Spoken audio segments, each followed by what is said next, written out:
agradeço por isso. Queridos, hoje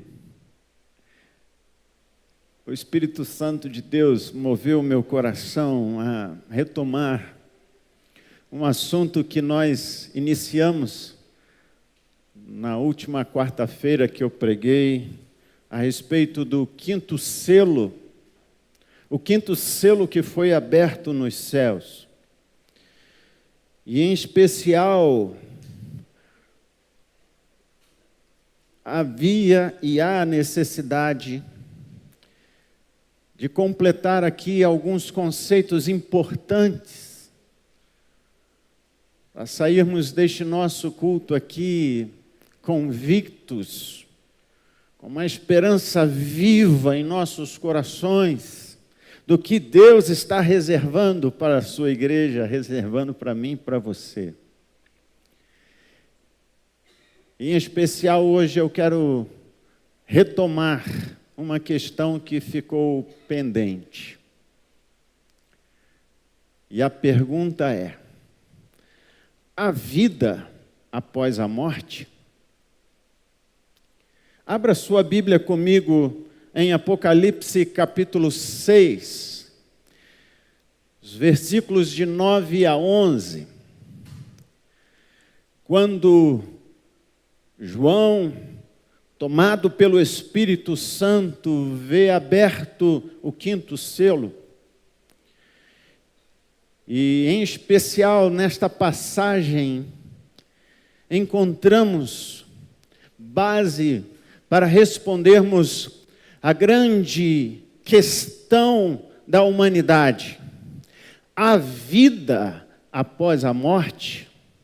E o texto nos diz, Apocalipse capítulo 6, a partir do versículo 9: quando ele abriu o quinto selo, contemplei debaixo do altar as almas daqueles que haviam sido mortos por causa da palavra de Deus e do testemunho que proclamaram.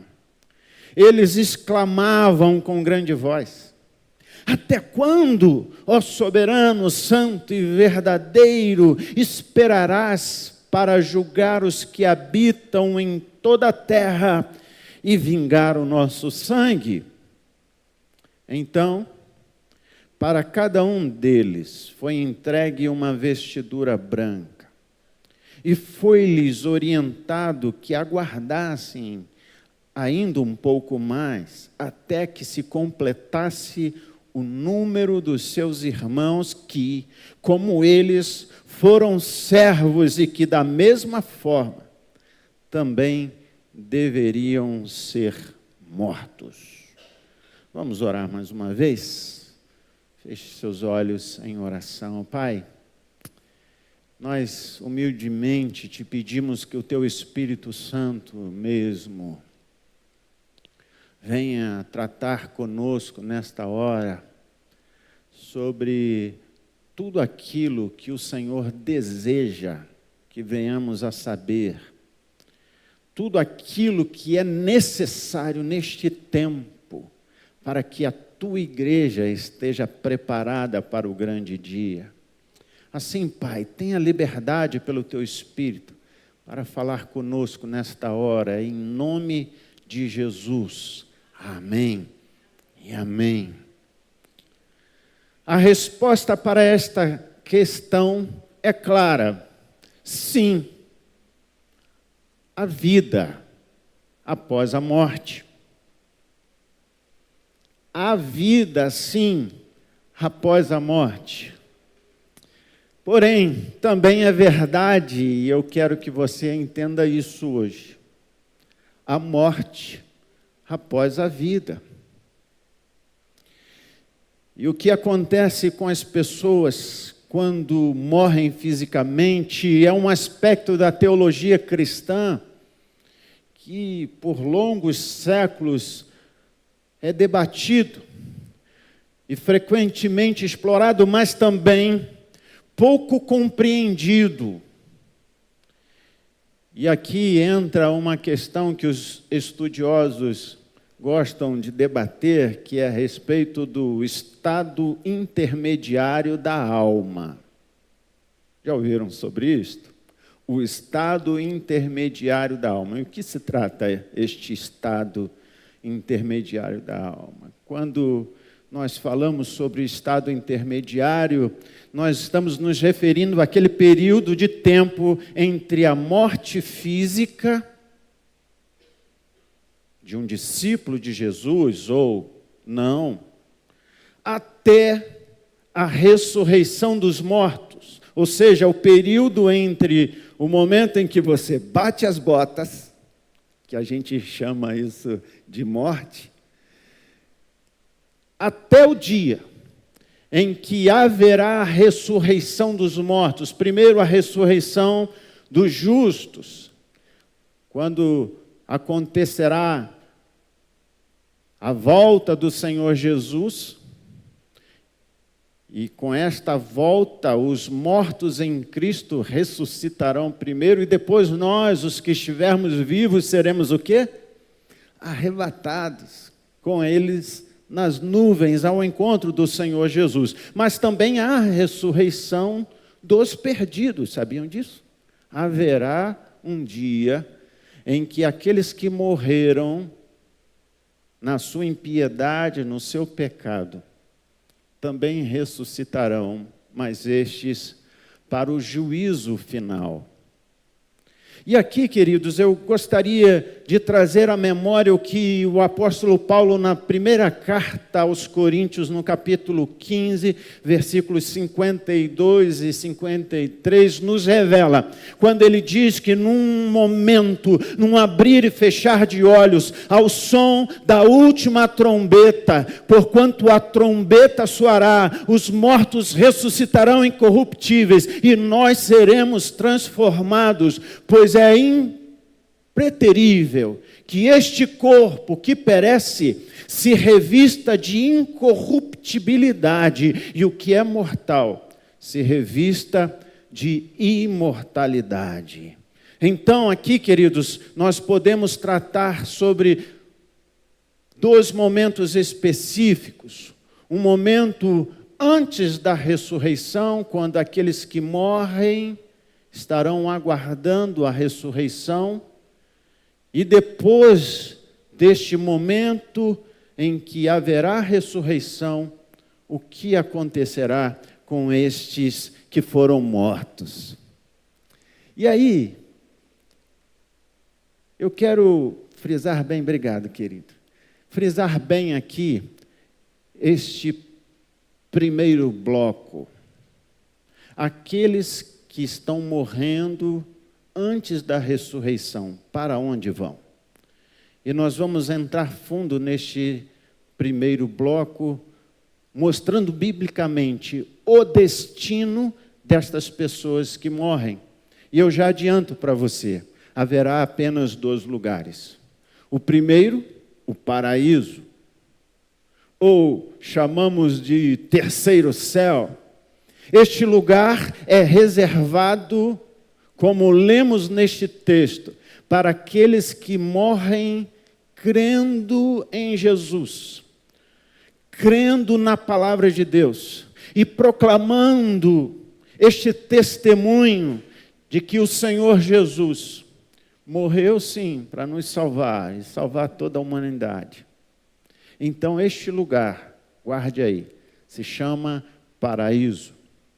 O segundo lugar, antes da ressurreição, é o que a Bíblia chama de Hades. E eu peço para projetar, para você ter uma ideia do que eu estou falando. A Bíblia chama este lugar de Hades, ou Sheol. Sheol é na linguagem hebraica, que é conhecido como o mundo dos mortos. E este lugar é real, ele existe. Este lugar é reservado para os que se perderam, ou os que se perdem. Entendido este primeiro momento, vamos para o segundo bloco. E aqui, em resumo, eu já estou apresentando para você que serão os lugares definitivos após a ressurreição, ou seja, após o retorno de Jesus, após o julgamento final, Para onde irão estes que morreram? E a palavra de Deus nos mostra 2 lugares também.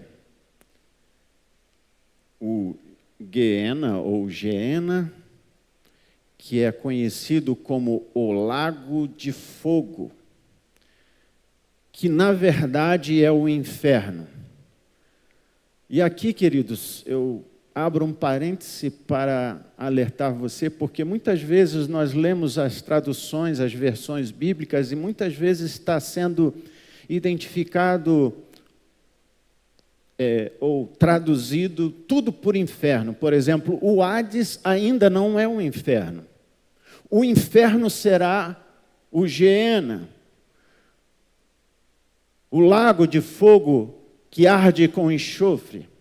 Este sim será o inferno. E o segundo lugar reservado para aqueles que creem, para aqueles que se entregam. O segundo lugar se chama Novos Céus e Nova Terra. Em resumo, o reino dos céus. Então vamos fundo. Em primeiro lugar, vamos estudar aqueles que morrem antes da ressurreição. O morrer fisicamente dos crentes, o que acontece com eles? A palavra de Deus nos fala que os crentes em Cristo vão para a presença do Senhor Jesus. Este é o paraíso, o terceiro céu. Quando Paulo, na sua segunda carta aos Coríntios, nos conta uma experiência pessoal. 2 Coríntios 12, os versículos 2 e 4, ele nos revela o seguinte: conheço um homem que em Cristo que há 14 anos foi arrebatado ao terceiro céu. Se foi no corpo ou fora do corpo, não entendo exatamente, Deus o sabe. O versículo 4. Foi arrebatado ao paraíso e ouviu palavras inexprimíveis, as quais não é concedido ao homem comentar. Nesta experiência, Paulo é arrebatado, é levado. Ele não havia morrido. Foi uma experiência, um êxtase espiritual, e o Espírito Santo lhe deu esta oportunidade de conhecer antes da morte o paraíso. E ele conta isso, querendo até abrandar, porque ele não queria se exaltar, pelo contrário, ele estava só afirmando a sua apostolicidade, o seu ministério. E ele abre esta revelação especial. Em outra passagem bíblica, nós encontramos o Senhor Jesus nos contando a respeito, na verdade, um episódio em que Jesus dá uma palavra a respeito do paraíso. Evangelho de Lucas, capítulo 23, os versículos 42 e 43. Conta o texto de Lucas: então, dirigindo-se a Jesus, rogou-lhe, Jesus, lembra-te de mim quando entrares no teu reino. E Jesus lhe assegurou, com toda a certeza, te garanto, hoje mesmo estarás comigo no paraíso. Que lugar é este, paraíso? É um lugar que o Senhor Jesus reserva para aqueles que aguardam a transformação completa do seu ser. É um lugar em que as almas estão ativas e conscientes. Neste lugar, como vimos na leitura de Apocalipse, na abertura do 5º selo, estas almas, estas pessoas estão conversando, suplicando, adorando. Apocalipse nos revela esse viés maravilhoso da nossa fé, Porque quando acaba o nosso tempo nesta terra, a nossa vida só está começando. E quando então vemos esta gloriosa cena em que, embaixo da sala do trono, do altar, estão as almas ali, aguardando e recebem promessa. No versículo 11 de Apocalipse 6, nós encontramos promessa. Então, para cada um deles foi entregue uma vestidura branca e foi-lhes orientado, olha o diálogo, que aguardassem ainda um pouco mais até que se completasse o número dos seus irmãos, que como eles, servos do Senhor Jesus, iriam e vão morrer. Então, queridos, este lugar nos dá aqui o esclarecimento de algumas questões que eu entendo ser muito pertinentes para nós. Não há um sono da alma após a morte física. Há uma consciência de estar na presença do Senhor. Não há purgatório. Esta ideia de que o estado intermediário é um tempo de purificação surge da crença errônea de que mesmo que alguém morra sendo cristã, ela pode ainda não ter alcançado um estado de santidade pessoal para entrar no céu. E é necessário então um tempo de purificação. Essa visão, queridos, chega a ser uma visão herética, porque pressupõe que o sacrifício do Senhor Jesus não foi suficiente para a nossa salvação. Queridos, o Evangelho da graça que nos alcança, a informação que as Sagradas Escrituras nos traz, nos fundamenta numa promessa, E que promessa é essa? Que a nossa fé no Senhor Jesus e no derramamento, no sacrifício, através do seu sangue derramado, nos garantirá a purificação dos nossos pecados e nos dará acesso à presença dEle. Se nós não acreditamos com toda a nossa força nisto, nos perdemos no caminho. E aqui uma outra questão que as Sagradas Escrituras nos chamam a atenção é que não há comunicação ou relação entre as almas dos mortos com os vivos. A questão da necromancia, da comunicação com os mortos, foi explicitamente proibida nas Sagradas Escrituras. E você pode encontrar aí, tomando nota, nós não vamos ler, em Deuteronômio capítulo 18, os versículos de 9 a 14, quando ali há uma relação daquilo que é abominável. Deus abomina tudo aquilo que é abominável aos seus olhos.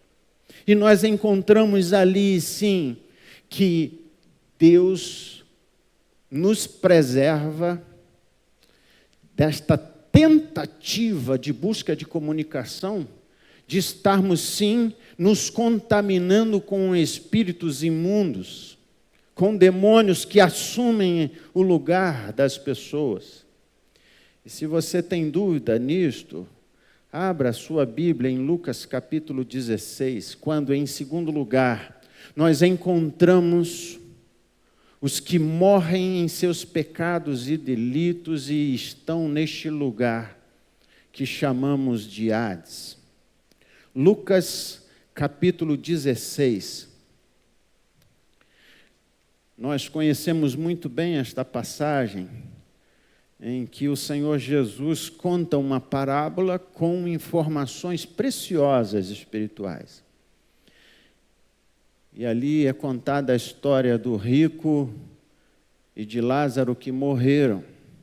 Em especial os versículos 22 e 23 encontramos: e assim que chegou o dia em que o mendigo morreu, e os anjos o levaram para junto de Abraão, Entretanto, o homem rico também morreu e foi sepultado, mas no Hades, e não no inferno, no Hades, onde estava em tormentos. Ele olhou para cima e observou Abraão de longe, com Lázaro ao seu lado.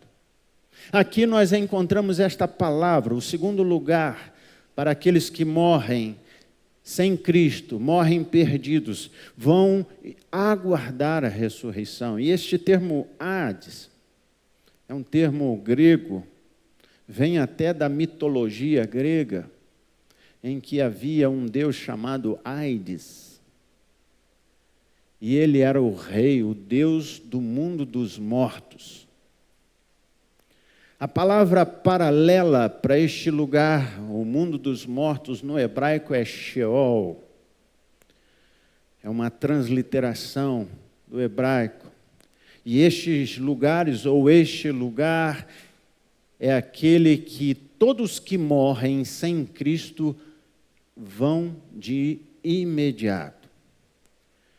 O apóstolo Pedro, em Atos dos Apóstolos, capítulo 2, versículos 26 e 27, tratando sobre a ressurreição de Jesus, do Messias, do Machia, ele vai dizer assim no versículo 26, Atos 2, 26 e 27. Por esse motivo, o meu coração está alegre e a minha língua exulta. O meu corpo também repousará em esperança, porque tu não me abandonarás no Hades, nem permitirás que o teu santo sofra decomposição. Aqueles que morrem em Cristo, assim como Cristo morreu, não irão para este lugar, lugar já de tormento.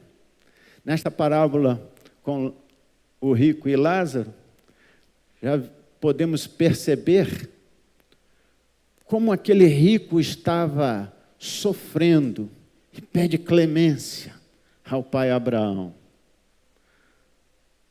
Por favor, molhe pelo menos a pontinha do dedo para colocar em minha língua. Havia já tormento, angústia, porque ali se percebeu e se percebe o quanto nós negligenciamos a mensagem da salvação. As oportunidades que temos neste tempo, nesta vida. Entenda uma coisa, ao homem é destinado morrer uma só vez, vindo após disto o juízo. Nós temos uma oportunidade de entregar a nossa vida ao Senhor Jesus, reconhecendo a nossa limitação, a nossa fraqueza, a nossa fragilidade, e confessarmos ao Senhor Jesus como nosso único e suficiente Salvador. Ah, pastor, mas é preciso abandonar antigas alianças, talvez antigas amizades, antigos comportamentos. Sim, é preciso, porque aquele que está em Cristo, nova criatura é, ou precisa ser. As coisas velhas passaram. Entenda isto, filho, filha. O Senhor te apresenta tudo novo, mas algo novo e maravilhoso ainda está por vir. Como a gente sempre diz, que o melhor ainda está por vir. Infelizmente, neste tempo, muitos não dão ouvidos à mensagem do Evangelho. Eu não estou dizendo para você que é a mensagem do pastor ou da igreja batista. Não, queridos. É a mensagem do Evangelho da graça que este livro nos apresenta. O Senhor Jesus, Ele morreu, se sacrificou para te perdoar. Mas não foi só para isso. Ele foi para te selar para o dia da redenção. E quando chegar diante do grande dia, Ele poder te dizer: venha bendito de meu Pai, possui por herança o reino. O reino da onde, queridos? O reino dos céus. Um reino que foi preparado desde a fundação do mundo. E agora, queridos, mudando da água para o vinho, precisamos recordar o que acontecerá com estes que morreram em Cristo e aqueles que morreram sem Cristo, num estado definitivo. E neste terceiro lugar eu quero retomar a situação dos mortos após o juízo de Deus. O juízo que se dará depois da sua vinda, depois de derrotar o falso profeta, o anticristo, o diabo. Agora, os homens que morreram sem Cristo passarão por um grande tribunal. E as palavras do Senhor Jesus em Mateus já nos alertam o seguinte, no capítulo 10, versículo 28. E não temais os que matam o corpo, mas não têm poder para matar a alma. Temei antes aquele que pode destruir no inferno tanto a alma como o corpo. Este temor é preciso que se passe em nosso coração. Não é ficar com medo, eu vou para Jesus porque eu estou com medo do inferno. Não. Mas é entender que há uma importância, há algo muito sério que precisamos considerar. Apocalipse capítulo 20. Do versículo 10 ao versículo 15, a palavra de Deus nos revela este momento especial em que haverá o juízo. E a palavra de Deus nos fala a partir do versículo 10 do capítulo 20 de Apocalipse. O diabo que as enganava as nações, foi lançado no lago de fogo. Qual é o lugar? O inferno, o lago de fogo, que arde com enxofre. Este é o lugar definitivo da sentença após o juízo. Lembrando que o diabo já foi julgado, não lhe cabe mais recursos, já foi a última instância. E ele, o diabo, a antiga serpente, o dragão, ele é lançado no lago de fogo que arde com enxofre, onde já haviam sido confinados a besta e o falso profeta. Eles serão atormentados dia e noite pelos séculos dos séculos. Em seguida, versículo 11, observei um grande trono branco, e o que estava assentado sobre ele, a terra e o céu, fugiram da sua presença e não foi achado lugar para eles. Vi também os mortos, grandes e pequenos, em pé diante do trono, e alguns livros foram abertos. Então abriu-se um outro livro, o livro da vida, e os mortos foram julgados pelas observações que estavam registradas nos livros, de acordo com as suas obras realizadas. E aqui vemos claramente, o mar entregou os mortos que jaziam nele, e a morte e o Hades entregaram os mortos que neles havia. E um por um foi julgado de acordo com o que tinha feito. Então, a morte e o Hades foram atirados aonde? No lago de fogo. Agora sim, esta é a segunda morte, o lago de fogo. E todo aquele cujo nome não foi encontrado escrito no livro da vida foi lançado no lago de fogo. Este lugar, queridos, é real. E será real para aqueles que não creram e que não ganharam a escrita dos seus nomes no livro da vida. E como nós podemos ter acesso ao livro da vida, ter o nosso nome ali? Eu aceito, eu creio. eu me arrependo dos meus pecados, eu creio que Jesus é o meu Salvador. Este lugar será de tormento eterno. E aqui abre-se um novo parêntese para explicar o seguinte.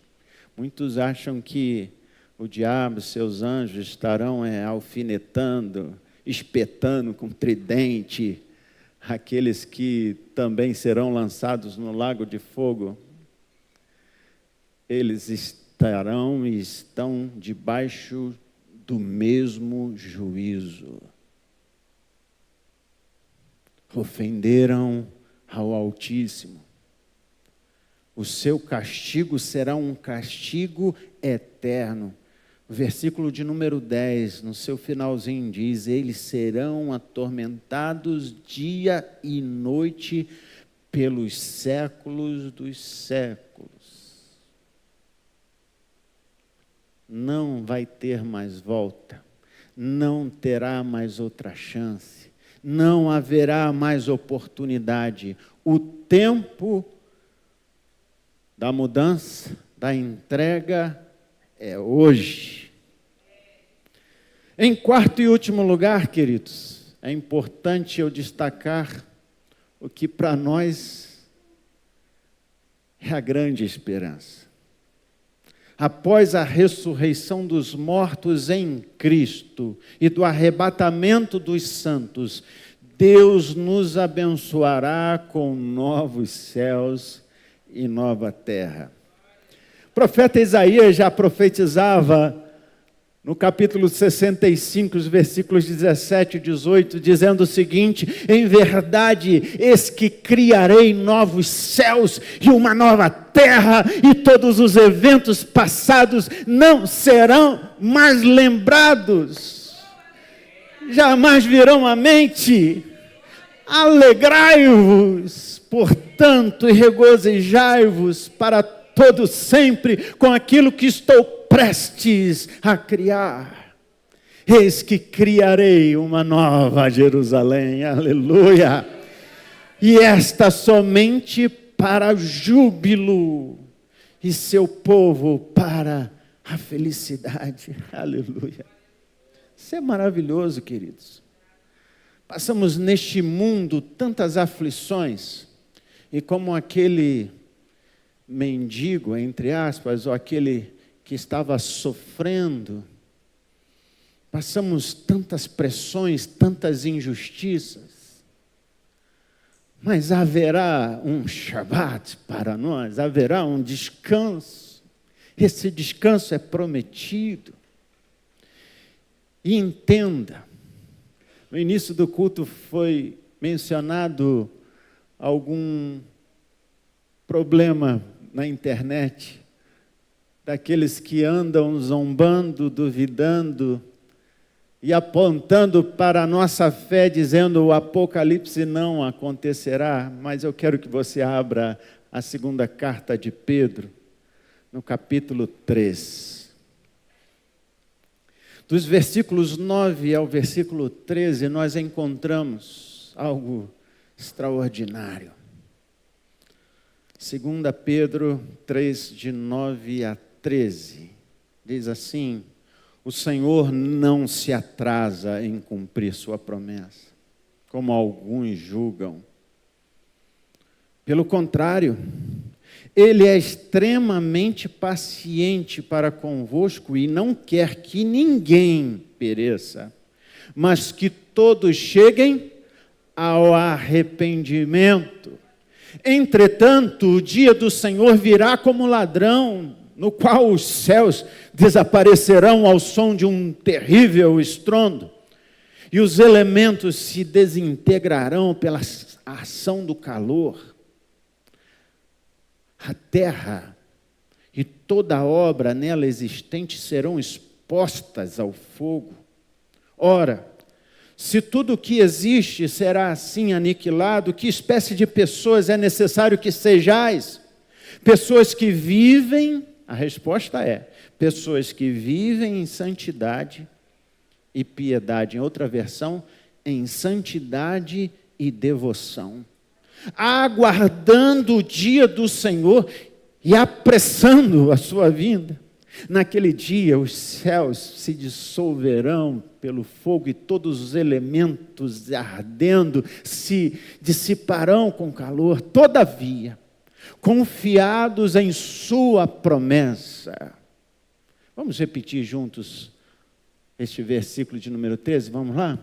Todavia, confiados em sua promessa, esperamos novos céus e nova terra, onde habita a justiça. Aleluia. Você pode glorificar ao Senhor por isso? Aleluia. Qual é a minha esperança? Qual é a sua esperança? O Senhor cumprirá a sua promessa em minha vida, cumprirá a sua promessa na sua igreja. Esta esperança precisa estar viva em nossos corações. Há um lugar reservado para aqueles que creem. Novos céus e nova terra. E aqui eu abro mais um parêntese. Eu nunca fecho, né? Só abro.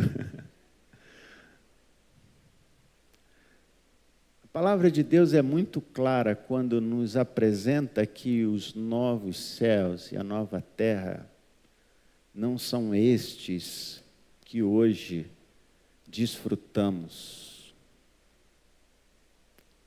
O Senhor Jesus foi claro quando disse: o meu reino não é deste mundo. E há uma questão até esotérica, e vem até mesmo da cultura judaica, que Deus estará renovando esta terra. Pedro é claro, esta terra será queimada pelo fogo. O que nos aguarda é um lugar espiritual. Estes novos céus e nova terra, estaremos com os corpos glorificados, como o corpo do Senhor Jesus. Hoje eu gosto sempre de lembrar isso, porque é maravilhoso entendermos que Ele é a primícia dos santos, dos que creem. Ele recebe um novo corpo e neste novo lugar, agora não mais o paraíso ou o terceiro céu, mas o reino dos céus, nós teremos um relacionamento próximo. Você percebe que no paraíso, no terceiro céu, as almas estão abaixo do altar, da sala do trono, da presença de Deus. Não tem ainda acesso a um relacionamento de ver o Senhor, o Deus eterno e poderoso. Mas neste novo lugar, novos céus, nova terra, Deus nos promete algo lindo e maravilhoso. Apocalipse 21, a partir do versículo 1. João então diz: então vi novo céu e nova terra, pois o primeiro céu e a primeira terra haviam passado, acabou, e o mar já não mais havia. Eu já expliquei aqui que esta expressão mar no Apocalipse significa nações. Nações que estão sempre revoltadas, agitadas. As nações não existirão mais. Versículo 2, vi também a cidade santa, a nova Jerusalém que descia dos céus. Esta nova Jerusalém, queridos, é o santuário de Deus, onde neste momento Deus está sentado na sala do trono. Esta é a nova Jerusalém. E ele prossegue dizendo que descia dos céus da parte de Deus, adornada como uma linda noiva para o seu esposo amado. E ouvi uma forte voz que procedia do trono e declarava: eis que o tabernáculo de Deus, o santuário de Deus, agora está entre os homens, com os quais Ele habitará. Eles serão o seu povo e o próprio Deus viverá com eles. O próprio Deus viverá, o próprio Deus viverá com eles e será o seu Deus. Ele lhes enxugará dos olhos toda lágrima. não haverá mais morte, nem pranto, nem lamento, nem dor, porque a antiga ordem está encerrada.